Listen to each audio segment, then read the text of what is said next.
Another day, another basketball stories na naman ang pagkikwentuhan natin. At ngayon nga, yung pag-uusapan natin ang balitang bagong Twin Tower ng Los Angeles Lakers at ang balitang trade ni Kawhi Leonard sa Golden State Warriors. Inanunsyo na nga mismo ng NBA na ang Golden State Warriors nga ang unang makakalaban ng Los Angeles Lakers sa opening night ng regular season. Pero kahit man nga inilabas na ng liga ang kanilang game schedule, ay hindi pa rin nga sinasarado ng Lakers ang posibilidad na gumawa sila ng trade at move sa mga susunod na linggo. Meron pa rin naman nga silang 3 buwan para ayusin at mapa-improve pang lalo ang kanilang kasalukuyang lineup. At isa nga sa mga seryoso na nilang kinukonsiderang move ay ang pagkuha nila sa matagal na nilang target na si Robert Williams.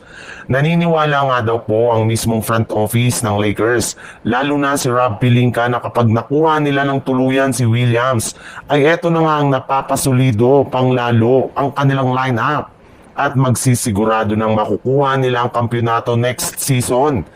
Kapag nakuha nga nila si Williams ay magkakaroon nga sila ng pangatlong center kung saan magagaya nga nila ang kanilang nagawa nilang taong 2020 na siyang nagpapanalo sa kanila ng kampyonato. Kaya panalo talaga ang Lakers kapag nakuha nila ito sa trade ngayong off-season. Sa ibang balita naman, ilang araw nga mula nang pumutok ang issue patungkol sa ginagawang under-the-table deal ng Los Angeles Clippers. At ang kampo ni Kawhi Leonard ay patuloy pa rin nga itong iniimbestigahan ng NBA kung saan sari-saring impormasyon na nga ang kanilang kinukolekta. At ayon nga sa isang analyst, kapag napatunayan nga daw na totoo ang mga naging paratang sa kanila, ay sigurado nga daw na papatawan sila ng liga ng malaki-laking parusa. Bukod nga daw sa ipapatawan sa kanila na malaking multa, ay posible nga natanggalin sa kanila ng liga ang kanilang 5 future first round pick sa mga susunod na taon.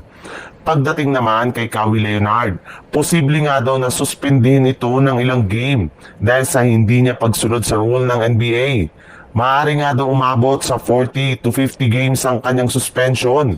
At kasabay nga ng paglabas ng ganyang klaseng balita, ay kumalat na rin naman nga ang trade rumors ngayon patungkol sa kanya kung saan maaari nga daw siya nakunin ng Golden State Warriors mula sa Los Angeles Clippers gamit sina Jonathan Kuminga via sign and trade, Brandon Podziemski, 2027 first round pick, 2032 first round pick at isang 2031 second round pick.